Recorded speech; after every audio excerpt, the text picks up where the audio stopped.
Good. Hold on. Now we can't see you. Okay. Okay, so we will call the meeting to order at 6:31. The first order of business will be to replace the Southern Vermont Trails Association seat representative, who was Steve Petrick, with Tom Oakley. This has been put in front of the Dover Select Board, who has approved the change, so welcome Tom Oakley as a member of our Dover Trails and Recreation Committee. Thank you very much. Okay, and Sarah's here now, so we definitely have a quorum, Shannon. Thank you. Make sure you tell Yep. me anybody else that comes. Okay, try to keep up. Okay, public comments. Does anyone have any public comments to start? All right, seeing none, we will move along.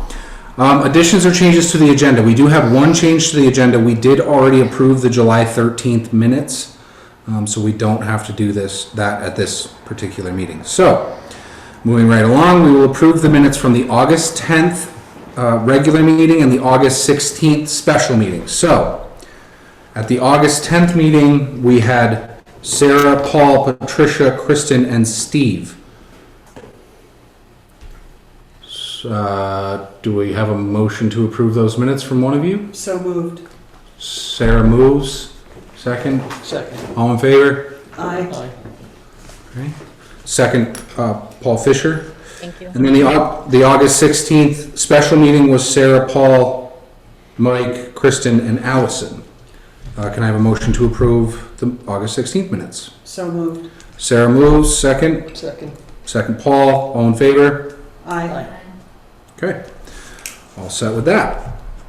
All right, so we are going to move right into a brief presentation and follow-up discussion on Tread Lightly, who is here to discuss with us the issues on Hathaway Trail here in the town of Dover. Who would like to start? Scott? Unmute. Hey, how are you? No. Good, how you doing, Scott? If you could just, as you guys speak, if you can just give, now that we have everybody here, just give an introduction of yourself and Sure. and why you're here, that'd be great. Sure. I'm Scott Ammerman. I'm with Tread Lightly with the East Coast Initiative, and I'm an ambassador. And what we're talking about today is a project that we were looking at doing on Hathaway Trail, where there's some trail erosion that we were looking at fixing. We talked about this with the select board at their last meeting, and they recommended that we speak with the Trails Committee. So we have a brief presentation that I'm hoping I can get working. It's not going to take too long to talk about, because basically what it is a large mud hole that we'd like to repair and get it back to a hard packed surface. Excellent. Shannon, is Scott or Evan able to, who has the presentation? Scott? I have it. I have the presentation. Okay. I just texted you. It won't let me now as co-host. That's changed, so you have to do it. Sorry. Okay. Just, run over. Sorry, guys. Sorry. That's Okay. a change.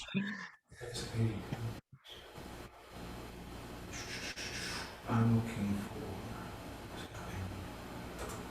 Or just make me host. for, okay, Oh, there you go. that'll work. Okay. You should be all set, Shannon. Shannon, I'm sorry. Ah.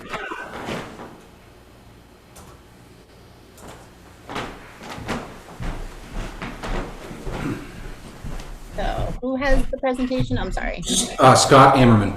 Perfect. Yep. All right, you should be able to share screen now. Okay, let's see if I can do that. Is that showing up for you guys? Yep. So this is the project location is in Hathaway Trail. We have the GPS readings, and this is a PDF that I've made available. I sent it to Eric and Janine was the other person. Jeanette. Jeanette. I apologize. On the select board. So this is a PDF that anybody who has any questions there can distribute this to you, or I can send it to you. The scope of work at this trail is it's a, and I've got some pictures a little bit further along, but Tread Lightly is willing to pay the cost for equipment and operator rental, and materials such as culvert and gravel to solve the drainage problem on Hathaway Trail detailed below. We also included in this, and these signage examples are not set in stone. They're actually for another project that we're working on in Vermont right now. So there are some changes that we would make to this right off the bat. But this is what we're talking about. This hole is approximately, we're going to say, 3.5 to 4 feet deep. If you try to drive through this with a motor vehicle, it sinks to the bottom. And I was there visiting Vermont. I'm actually based in Pennsylvania, with a gentleman by the name of Ron Harrington, who should be on the call shortly if he's not already. We were going through there, and every vehicle that we had go into this mud hole got stuck, and we had to use a winch to get them through. So this is a class 4 road, and it's within the town of Dover. Both sides of the street are U.S. Forest Service and the Green Mountain National Park. But this road surface is not passable right now by pedestrian traffic or mountain bike traffic. We actually had someone go out there. Ron went out and visited in August, and he found a shoe stuck in the mud because somebody had probably tried to walk through and lost their shoe. So just to give you an idea how sticky this is. When he went back in August, if you can see that is much deeper ruts, much poorer drainage. And the even more disconcerting thing about the situation is this is on the left side, as we were facing it in the previous 2 pictures. This is probably like side-by-side off-highway vehicles and quad traffic, maybe dirt bike traffic, trying to go around it to the left, creating another branch of the trail and causing damage to the area that's to the left there, which is also very soupy and very messy. So what we're talking about doing is putting in a culvert underneath the roadway surface and putting compacted gravel on top of that, so that it's able to, when it rains or when snow melts, it's able to like get rid of that moisture, so that we actually end up with a hard packed surface. It's not going to act.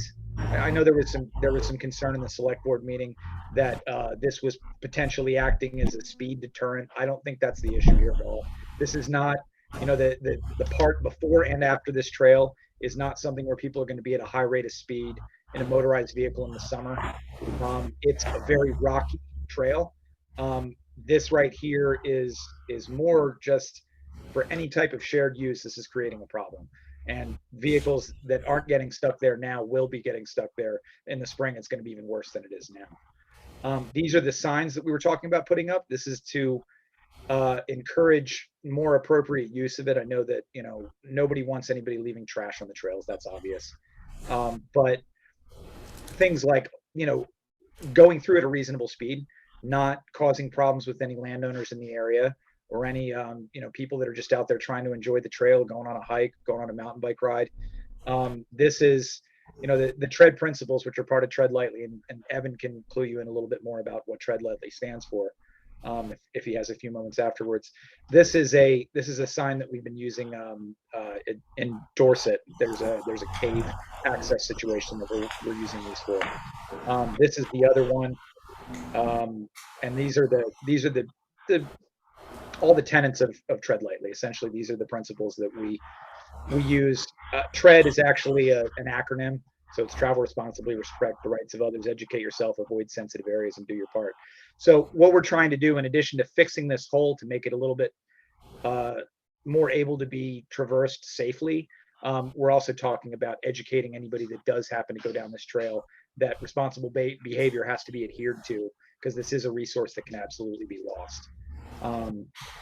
And this is just it's not really a schedule of fees, because we don't have any of the things. We're actually looking at getting bids for all the work to be done, but this is the stuff that we're talking about paying for. Any type of equipment rental, operators, and materials will be paid for by Tread Lightly. On-site labor day of, we can get a small crew of volunteers through Ridgeback Guide Service, which is Ron's business, the gentleman that I talked about earlier.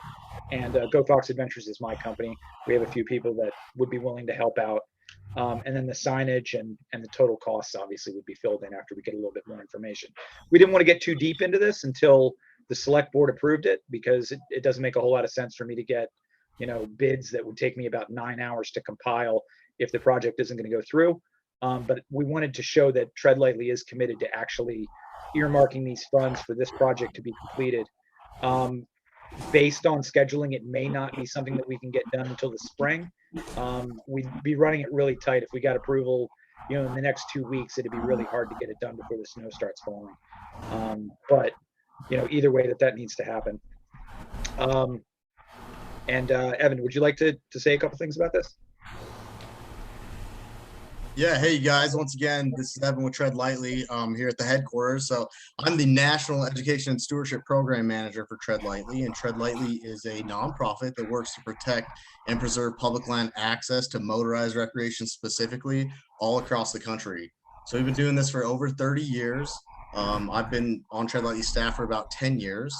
So I manage any national funding that we may have to support, motorized access. But really, we're talking about mixed use access, right? Nobody really walks to their hiking trail or to their equestrian trail or to their snowmobile trail. Everybody's riding some sort of motorized vehicle to get to those places, and we want to preserve the opportunities to recreate in that way. And we also want to showcase how much the motorized community gives back to public lands. Whether you're on wheels or on tracks. It doesn't really matter. We all need these public lands and want to support that. So we have industry funding from companies like Polaris, Adobe, Michelin. The list goes on and on. You can check more out about that at treadlightly.org. We're also a membership-based organization. We have over 6,000 members across the country, some in Vermont as well. We support up to 30 projects a year with funding through the industry or through, public-private partnerships.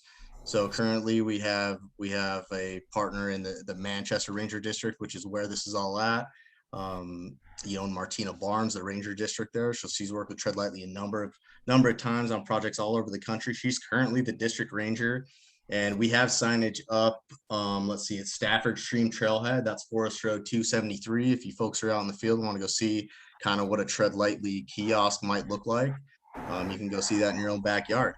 So yeah, any questions about Tread Lightly or, how Tread Lightly operates, or help that we may be able to leverage from the industry, I'm your guy to talk to. And obviously Scott and Ron, this is a big project for them. I know they're excited about it. And, so I'm going to support them any way that makes the most sense. And I'd love to see some access be sustainable there on that Dover pit and, everybody working together to make that happen. Questions?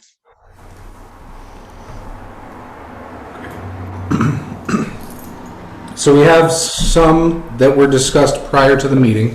We can work through. Do you think we should go through those first and then move on? Yeah, because I think that was a good starting point. Although I have one question I wanted to ask before that. Of course. So, Sarah Shippey, I'm a member of the committee.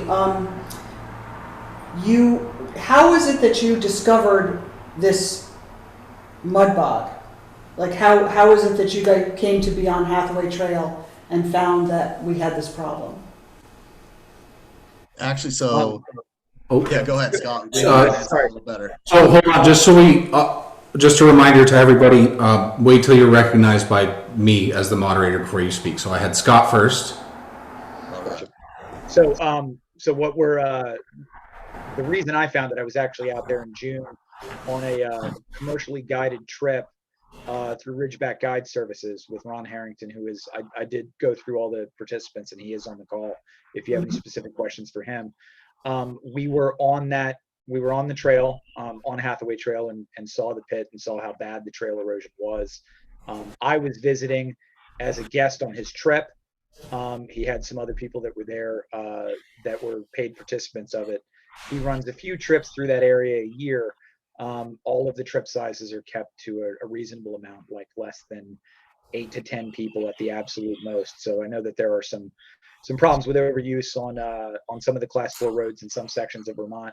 That is not the kind of behavior that Ron tolerates or encourages. So, but this was something where I was there as a visitor and noticed how bad the trail erosion was. I've seen that same kind of erosion on trails in Pennsylvania and other states. And so we reached out to Tread Lightly to see if it was something they'd be interested in helping out with. And that's why I was there, and that's why Evan was contacted. Thank you. No problem. Evan, did you have any additional? Okay. Okay, so I will just start in with the questions we have, and if we don't cover somebody's questions here, then we'll get to them right after. Okay, so as the town of Dover, what are we obligated to do, and what are the implications of us accepting this help from Tread Lightly? Scott? There'd be no financial obligations. We're going to cover all the costs of doing this project. And Evan obviously would be the guy behind the funding. But this is something where we don't want to see the town of Dover have to pay anything for this.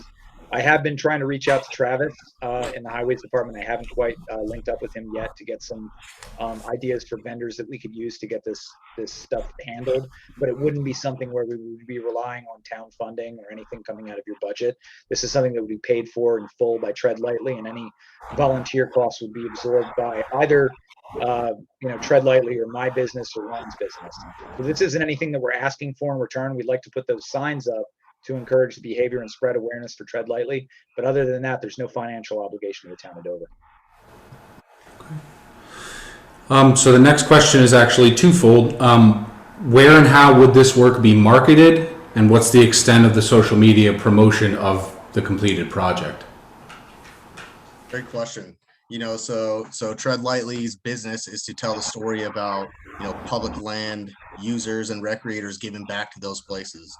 So definitely we would have social media coverage of the expanse of that work. We cover the cost of we tell the story about what the cost and kind of the value is, to the recreational community there in Dover. Also, we promote recreational opportunities potentially if that was something that the community was interested in. But mostly it's going to be about ethics and taking care of places that we all love to recreate in. So the extent of social media marketing would come, through on the ground education that you may see in signage. It would come through social media marketing, and it would come through, business promotions that may want to help support that work through the Tread Lightly initiative. Awesome, thank you. How many different local companies are currently running tours in this area? Does anyone have an answer for that? Yeah, nothing Ron, for do me, you have any guys. idea? Scott? I don't know specifically. Ron, are you on the call? Could you answer that at all? I see you unmuted. Ron? I am unmuted. Currently, there's only one company, and that is me.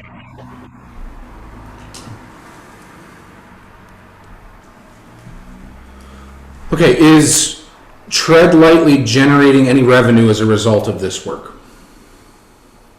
Negative. All my funds are already procured and earmarked for projects at our discretion that make the most sense to support, recreation at large in places that need that help.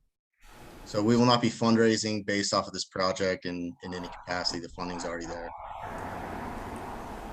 Okay. Can I ask a quick question about that? Sure, Paul. So this is Paul Fisher on the committee. So Evan, what's your source of funding? We have three sources of funding. So we have federal and state funding that comes through grants, all the way up from state level, like we have here in Utah and many states in the West, all the way up to the Washington level office. So we have federal agreements with the Bureau of Land Management and the U.S. Forest Service to operate public land projects, through their grant funding. We also have membership funding. Like I said, we're about 7,000 strong in the country, give or take a few. So those members help support the initiative of public land stewardship, which is part of the Tread Lightly principles. And then also we have industry funding. So that comes direct from companies like I mentioned before. So Michelin, Adobe, BFG, Polaris, the list goes on and on. So those are our three streams of funding that we leverage to work off of. Gotcha. And I'm sorry, I missed it. Yeah, thank you. I missed it in the presentation. Are you a not-for-profit? Yes, sir. Yes, sir. Nonprofit. Okay, yeah, thank you. 501c3. Yep. I guess this next one would be for Ron, and we were wondering if you would be kind enough to share your GPX files of the trails being used in Dover, just for our educational purposes.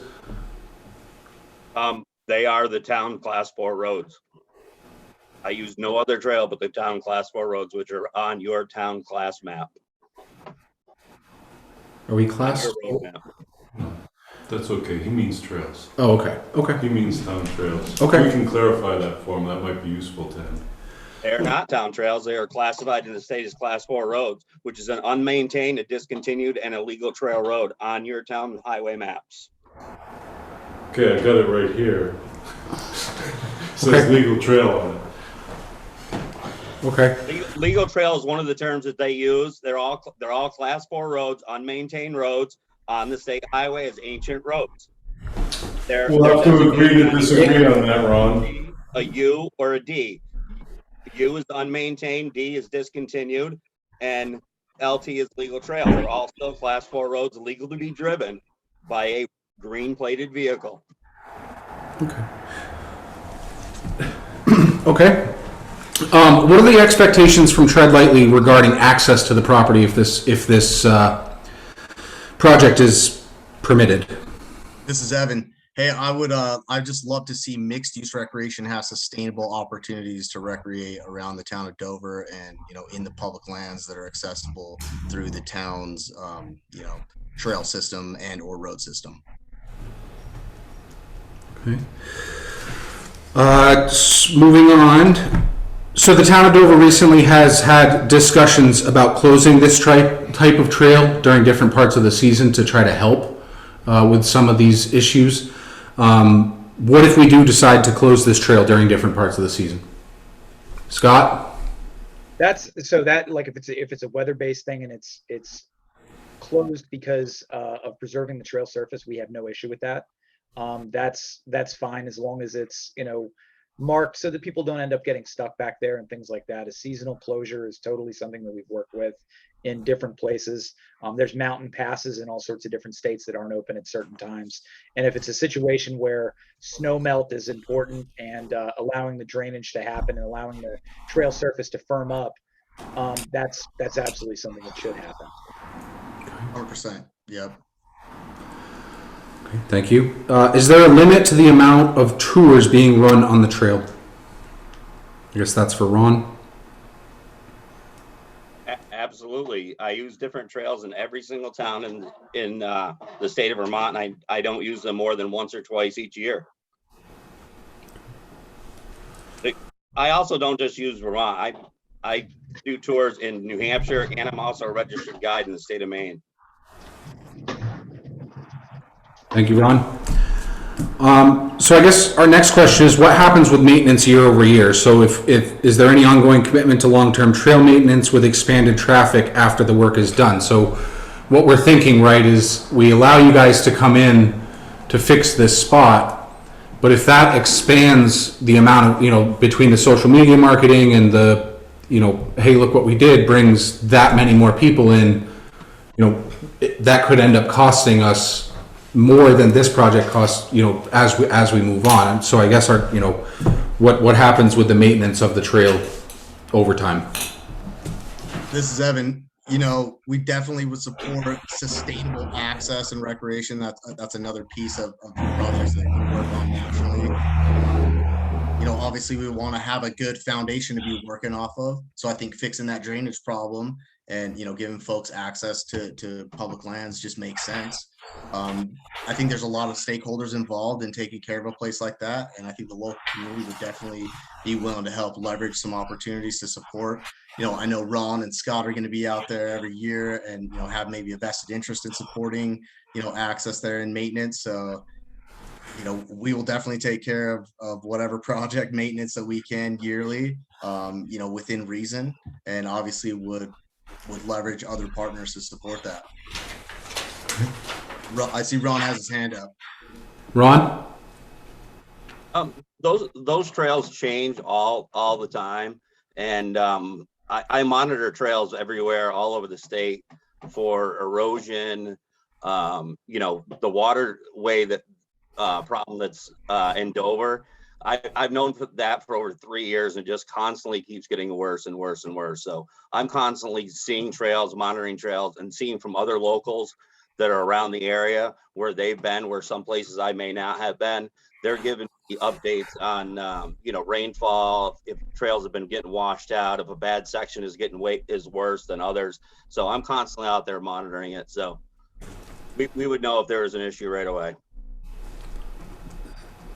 Okay.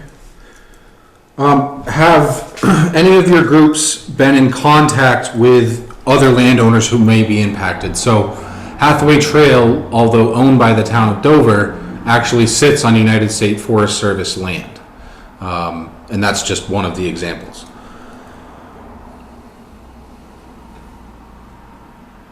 You want to go, Scott, or you want me to address that? Scott? We were on a conference call just a couple of days ago with the district ranger for the U.S. Forest Service, as well as the person who heads up trails, Dana, and I forget what was the name of the head ranger there? So Martina Barnes is the district ranger for the Manchester. So we met with her. We met with her trails person, and we met with their program manager. And obviously, they're very familiar with Tread Lightly. We have a national partnership going back to 1985. And Martina worked with me here on Region 4 a number of years ago as well. So like I mentioned before, that they're already using the Tread Lightly message at Stanford Stream Trailhead, which is Forest Road 273. So by implementing the Tread Lightly message here in Dover, you're gonna echo kind of a consistent messaging across boundaries about responsible recreation that the Forest Service, the Manchester Ranger District, which is where this is currently using. I do have that one make more sense? thing to add. Yes, sir. I do have one more thing to add about that. As far as the social media messaging goes, and the worry of increased traffic in the Dover area, we are absolutely fine with non-specific social media messaging where we don't mention the town of Dover. We can say we were in southern Vermont. We could say we were on forest roads and U.S. Forest Service property. We don't have to mention Hathaway Trail. In fact, I would encourage that we not do that. If you want the town of Dover included in the messaging as a partner, we can absolutely do that. We were going to put the logo on the signs, the town of Dover logo on there, but we don't want to draw unnecessary attention to that trail in particular, the town of Dover, or any specific roads. It is a public resource that people can enjoy, but we don't want hundreds and hundreds of people to go look at this great mud hole we filled in on Hathaway Trail in Dover. We don't want to mention it by name, and we're absolutely fine with doing the social media push after the fact, as Evan was saying, to tell the story. That was what he meant by that. It's not going to be something where we go, hey, we're doing this project, it's a free-for-all, everybody show up, bring your pickup truck and your tools. That's not what we want. In fact, when we do crews for these cleanups and trail improvement projects, we keep the group size small and encourage carpooling, and the volunteers are all vetted by us. So we know that they're people that we can trust, and they're not just, yahoos pitching beer cans over their shoulders while they're swinging a shovel. So, that's just to clarify that one aspect of it. I wanted to reach out before when we were talking about that, but that's absolutely what we want to preserve. We don't want it to be something where this does attract undue attention to that specific place. Okay. Thank you for the clarification, Scott. I want to go back, and sorry, everybody doesn't have the presentation in front of them, but when you showed us the sign, at the last part of that sentence, it says, have been used with great success in Pennsylvania as well as the deserts of Utah. How are you quantifying the success of the sign? We just mean in terms of overall durability. Oh, okay. It's not something that's going to break down after a year or two. Okay. So the messaging has been there. And we've actually had a very similar sign that we put up at an off-road park in Pennsylvania that was, it went viral and was reposted by somebody in Sedona asking if they thought that the sign was effective. And my answer to that question, because it was a project that I worked on, I would say that, if the entire purpose of the sign was to get a message out and you're seeing it on the West Coast, I'd say that it was immensely effective. Okay.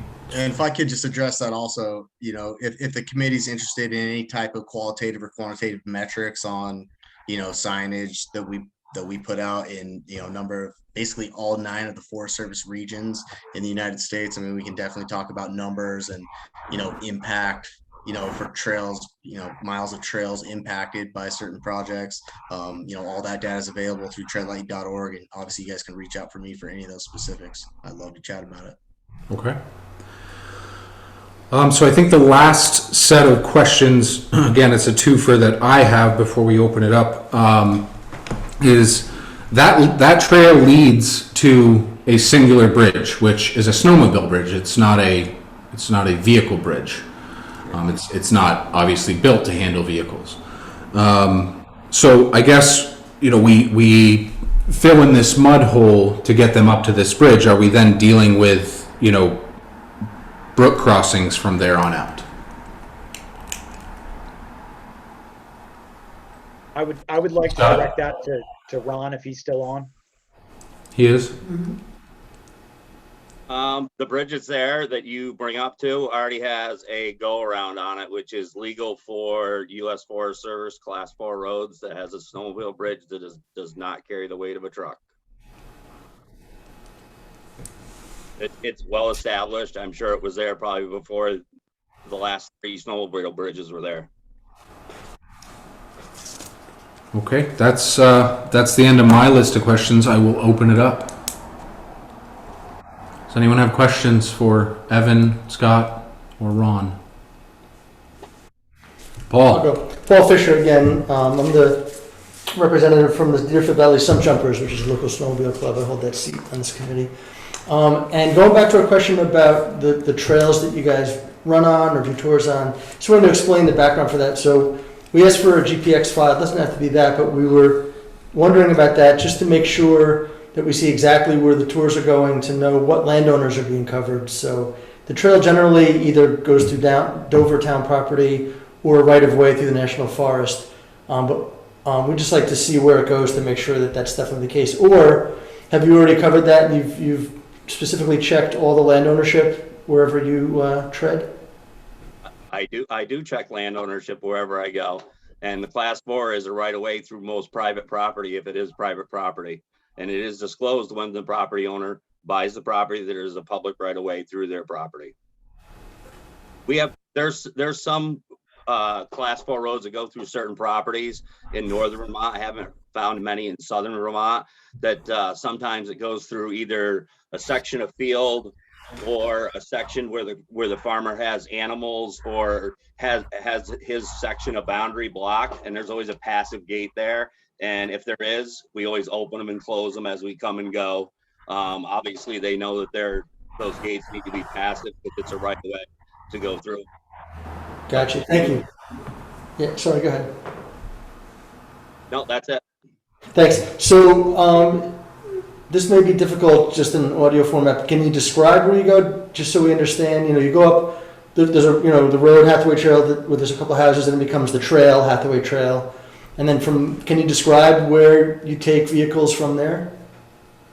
I would have to get my map to be more specific, just because I do a lot of trails and trying to remember all the names of the road. We literally come up through, go through U.S. Forest Service property and come out on the other side. I forget which road it comes out onto. It comes out on the paved section, but pretty much the whole way is U.S. Forest Service. Gotcha. Yeah, we table it. It's not a critical point now, but it'd be helpful to know that. Okay. Yeah, thanks. Allison. I'm a bit confused about. Excuse me, I'm sorry, could you just announce your name, Sorry, everybody yeah, when they speak, Alison, so we know? Alison Ferris, just your resident. How do we know with these trails or Class 4 roads, who is allowed to use them and who isn't? I'm a bit confused by that, because I walk on the Hathaway Trail and I didn't realise that motorised vehicles could go up there. And there's no sort of parking either when you go up the road. There's nowhere where you can actually park your car to go hiking. So I don't quite understand what decision was made about them.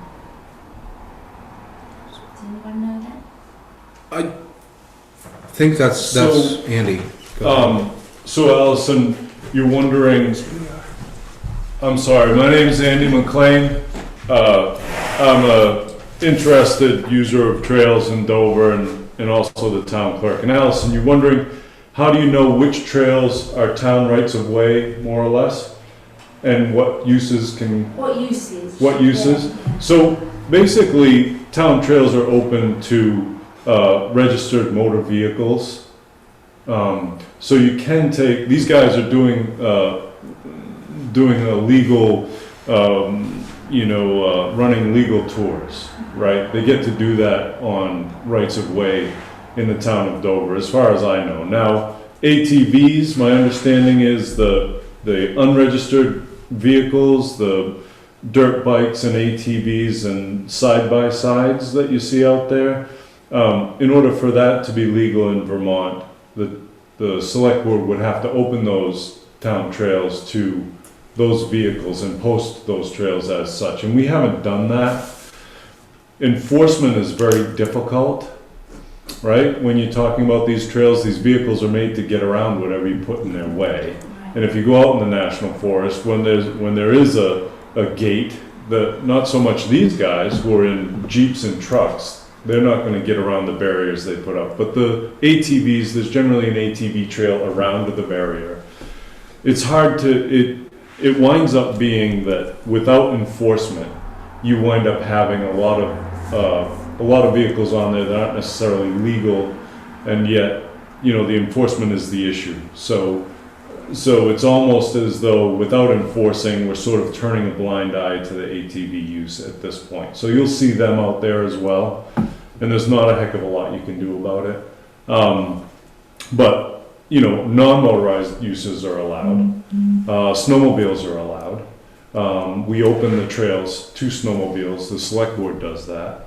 Does that answer your question? Yeah, it does. Only in as much as, how do I know when I'm hiking with my dog which the trails that I'm on? So any trail that I'm on could have a motorised vehicle on it. Mr. Moderator, can I take that again? Go ahead. So that leads to some questions that I have, Allison, as well. Basically, this trail is part of a big trail network. You get out there, you can take a left or a right, and you can go up into Wardsboro, and you can go over to Valley View, and you can wind up on Rice Hill. There's a big network of trails out there, some of which are these town trails or class 4 roads, as Ron would maintain.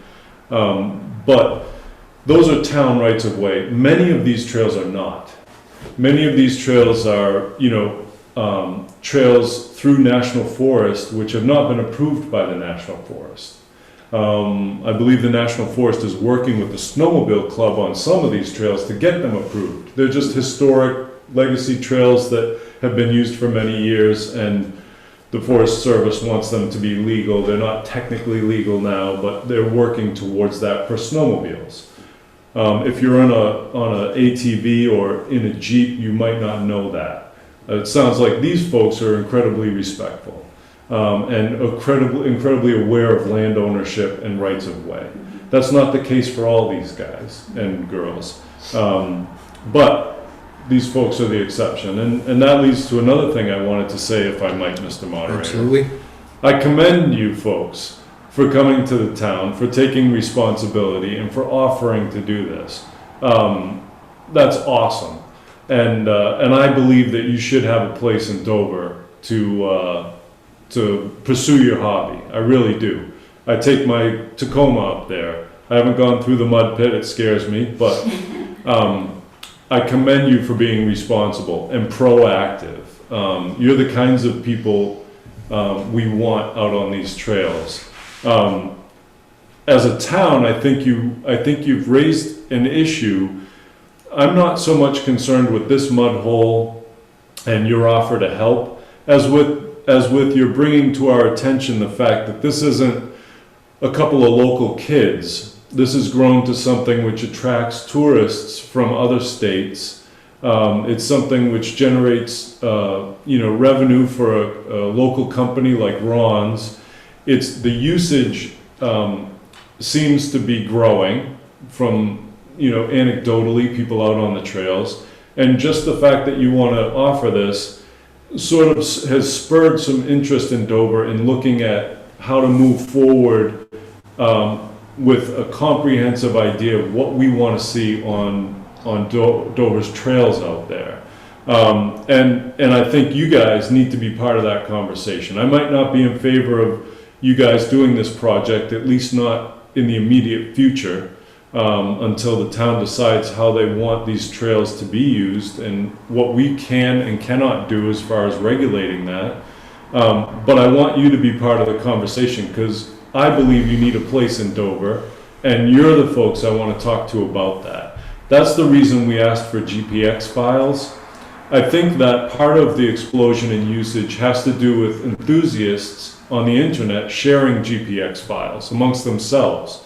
Hey, we had a great time this weekend in Dover, here's our GPX file. And the GPX file takes you on town rights of way, and then it takes you off the town right of way.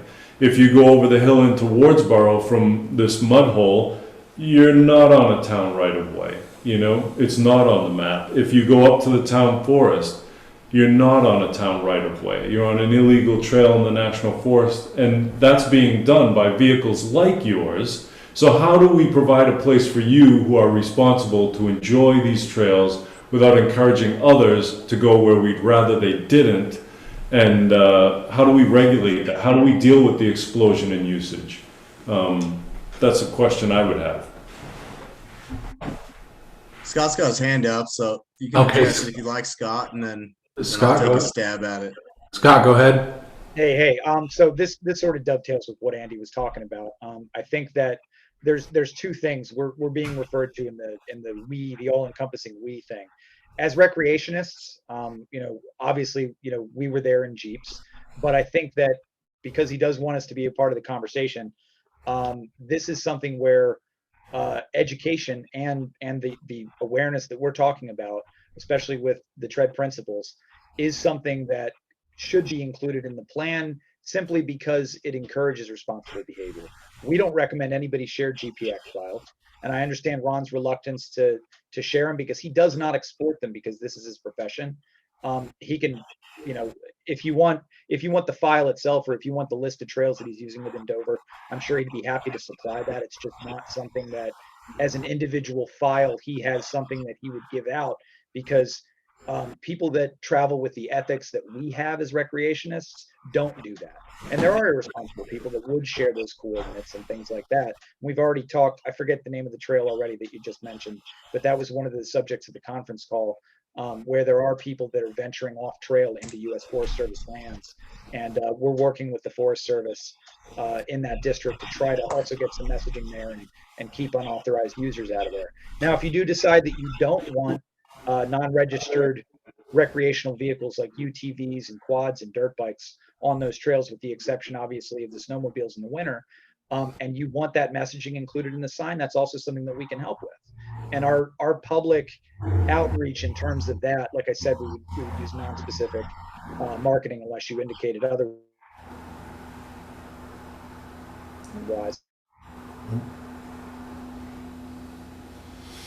But if we wanted to say that, Dover rides and quads are not okay on some of these trails, educate yourself is one of our tenets. And that's one of the things that we want people to know before they go to a town like Dover or Dorset or South Wilton, Vermont, which is actually having a large off-road event this week where there are people that are sharing public maps. That is not something that we encourage and something that we actually actively discourage. We've worked with lots of organizations trying to keep people from geotagging locations and drawing undue attention to public resources. And that's what we want to do. Ron, as Ron said, he is the only commercial guide that he knows of that's using this area. He's a registered guide business that's, he's an LLC, he's got insurance and everything for that.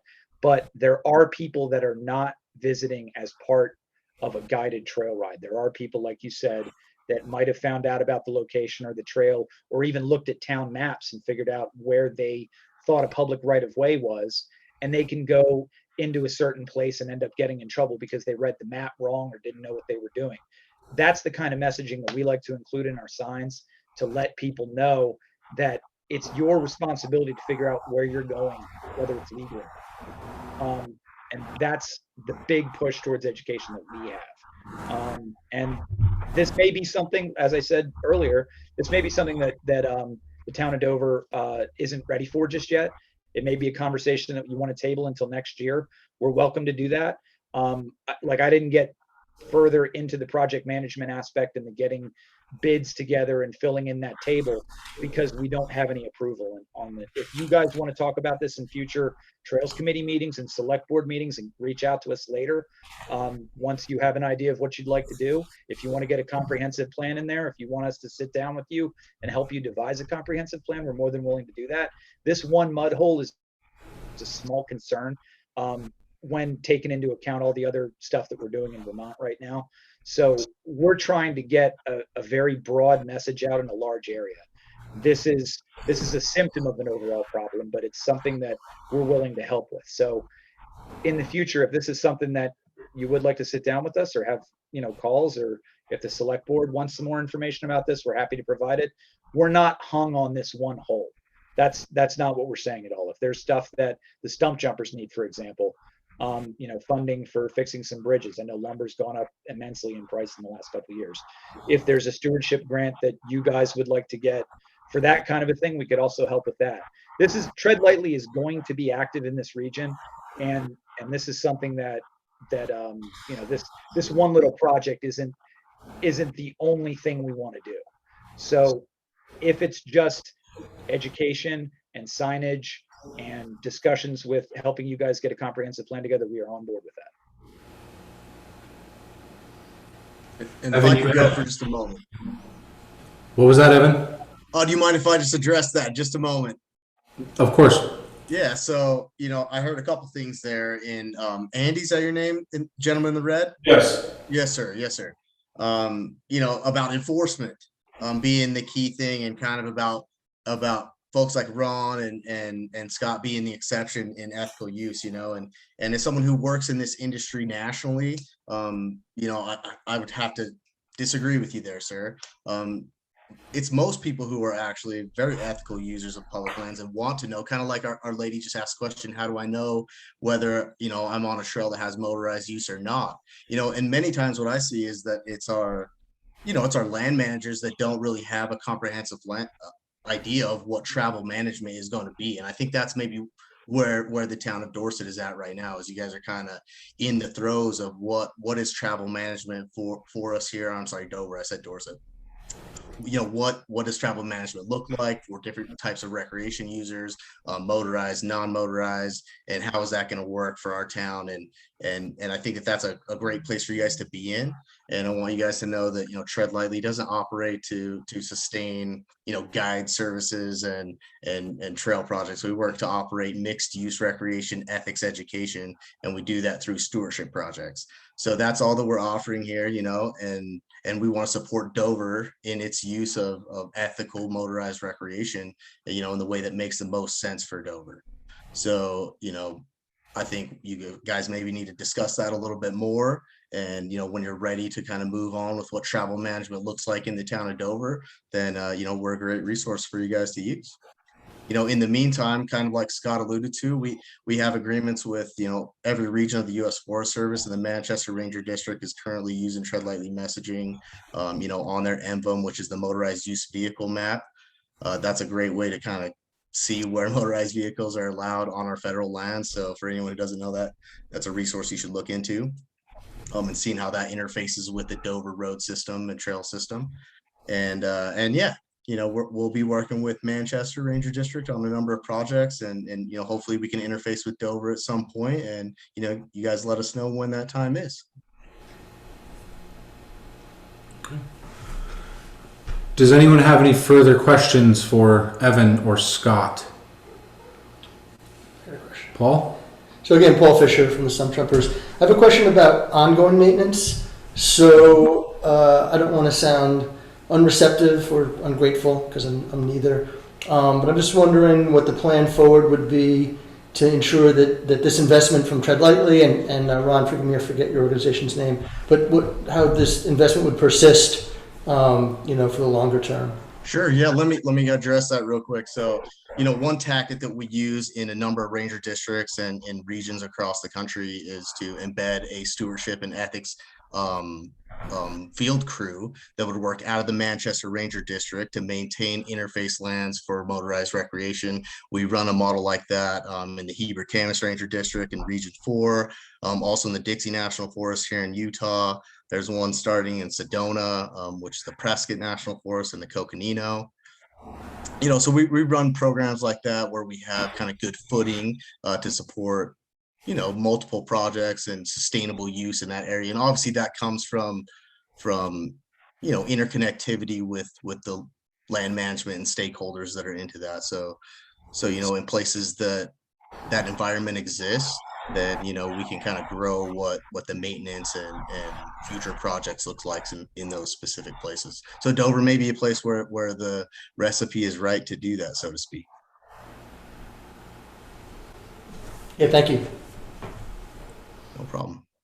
Are there any further questions from the public or committee members? Sarah? Sarah Shippey. And I apologize. I think this was kind of partially answered, but I'm just want to get a little clarity. So Ron is running a tour business, and Ron, you're running, you said one or a few tours in the Dover area a year. Is that correct? Correct. Okay. There isn't anything to preclude other businesses from touring in the same area, right? There's not like territory. No, there is not territory. Okay, so next year there could be 3 tour companies coming in, or 5 or 10, theoretically. Theoretically, yes, but I'll tell you right now, what I do takes years and years of knowing these trails, knowing where they are, which ones are good, which ones are not, how they're run, how many trucks can be maintained on them. It is not an easy task what I do. There's only a few other companies in the whole United States that do what I do. Could I just say that do it as well as you do? Do it, period. There's literally places that do it, but don't do it well at all out west. So. Okay. I mean, I'm just saying, you know, it sounds like you guys are you're very responsible. You're trying to do this in a very professional way. And my concern is not you guys. My concern is the people who kind of play tag along and take advantage of the effort and the work that you've put in and are not the kinds of stewards that you are encouraging.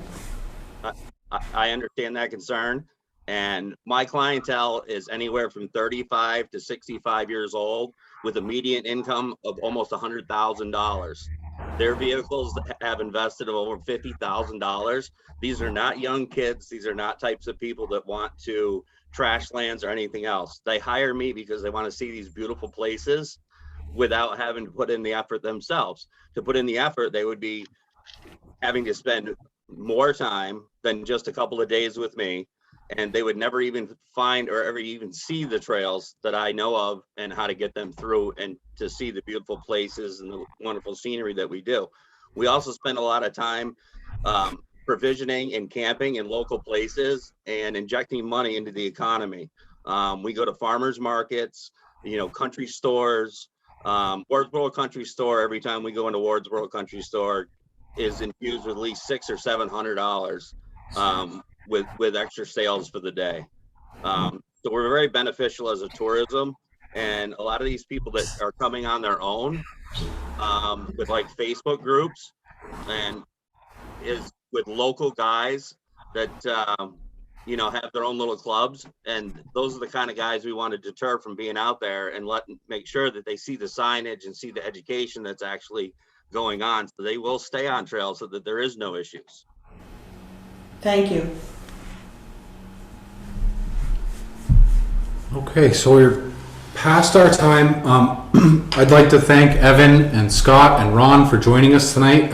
I think from here, you know, this is a further conversation between this group and also our select board.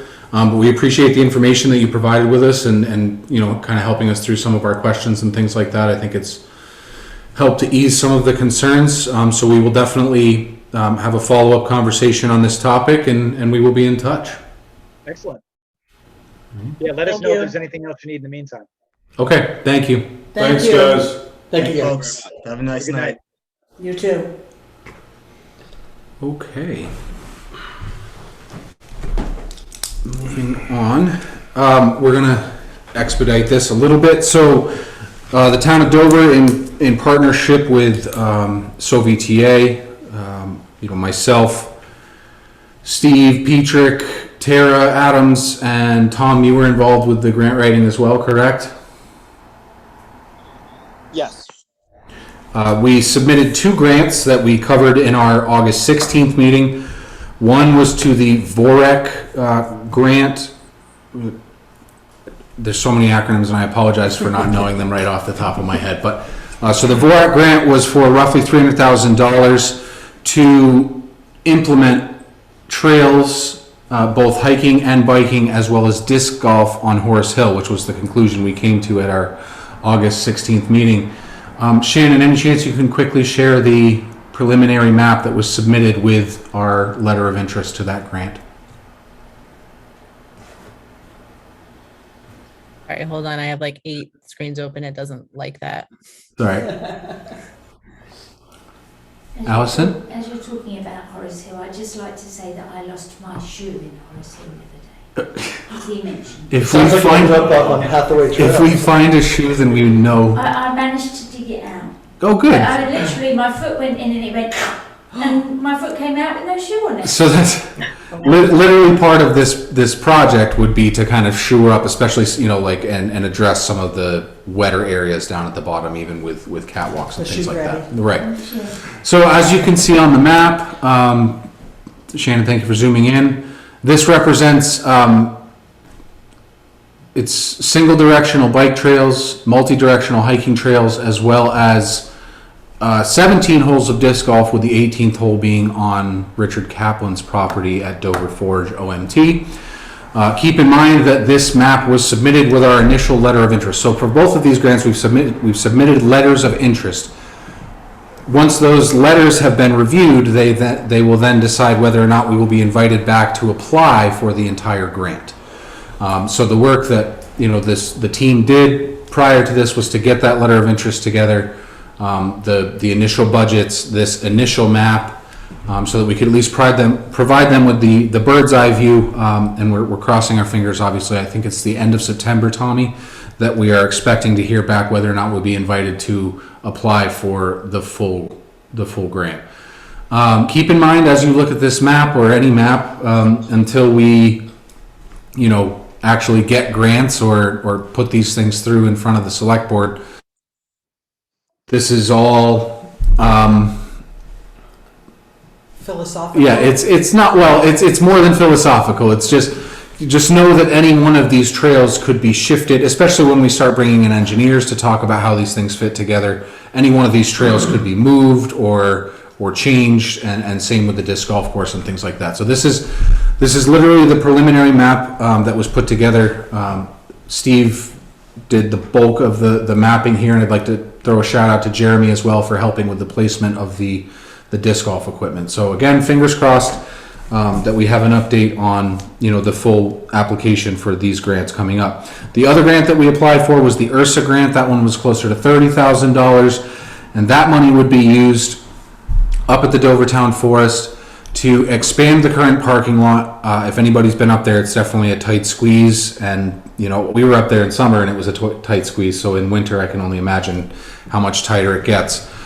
So worked with looking at where that parking lot can go, how the town trucks can be using spaces there to get snow out of the way, as well as providing pavilions for education groups and gatherings up there, and signage for the previously approved stuff. Town Forest, Phil Bartlett. Yes, for Phil Bartlett. Sorry, my brain is stopping right now. Any questions on either one of those grants before we move on? All right, perfect. Tom just raised his hand. Tom, go ahead. There we go. Yeah, just the 27th is when we'll hear back. 27th of September. I knew it was the end of September, so thank you for clarifying. So hopefully we'll have an update for you guys at the next meeting. Mike is not here, and neither is Wendy. So I'm going to go to Patricia briefly, just to cover updates on an ice skating rink. Hi, I'm Patricia Sweeney. Well, so I saw the VOREC, which is the Vermont Outdoor Recreation Economic Collaborative. So I thought about stuff like that, but then I realized like that is all for really big projects, and I wasn't really sure where to go short of like figuring out how many 2x4s. There's a good website called nicerink.com that was in that article that you all turned me on to on how to build your own ice rink. And I thought about going around, like we're not allowed to ask any property owners anything. So I was like, well, maybe I could get a map of where the local fire hydrants are. As an ex-firefighter, it does seem logical to have it near where there's a fire hydrant in case the firefighters want to volunteer their time and fill up the rink. So I got really unsure where to go. I have all this scratch of all the notes that I took, and I just wasn't really sure where to go with it to, look into grants, but you can't look into a grant unless you have like a place where it's going to go and like something really solid to give to them. And Okay. I guess I kind of got lost. Like It's totally understandable, right? We have go with it. We have a set of rules that we expect everyone to follow, so I understand how that could be, a bit confusing. So I think the next step for us to do with this, Patricia, is for you to meet with me, or I'll come down to the shop. We can kind of go over the notes, and then I can kind of help with the pieces that are missing right now. And then we'll come back with another update at the next meeting. Can I add on to that? I'm happy, outreaching to people, like someone who could do excavating to flatten an area and stuff like that. But I realize it's not my place either. So, Shannon, you had your hand up? Yeah, I think once you and Patricia can meet to talk about like details and how we can figure out the logistics of that. I meant to tell you today the AARP grants that Wilmington Works got for Winter Place is open for applications again. So these are smaller community grants to help people recreate year round. So I just saw word of that today. So we should look into that. Excellent. Thank you, Shannon. And Patricia, as an employee of the town of Dover, I have some more wiggle room when it comes to potentially reaching out to landowners prior to talking to the select board. So I have no problem in at least making that contact and having that initial discussion with them. And then from there, we can make a more solid plan to put in front of this group and then the select board. It seems like it's coming here faster than it needs to be right now, the cold weather. So we will definitely get on it. And we'll have, like I said, more updates. Sarah, you had a question? I just wanted to ask though, absolutely you can't go to a landowner and say the town of Dover wants to put an ice skating rink here. But things like the general cost of excavation and land leveling, you could get estimates for that without making any sort of commitment, right? Or getting the aren't there prefab like ice skating rink kits sort of thing? Eric. Yeah, there are, and actually Nice Rink has a bunch of them. Like I would have no idea what size because that would depend on the property. Like a mega, what they call mega, is 52 by 104, and that's like 5,500 for the kit. A regular regulation size hockey rink is 85 by 200.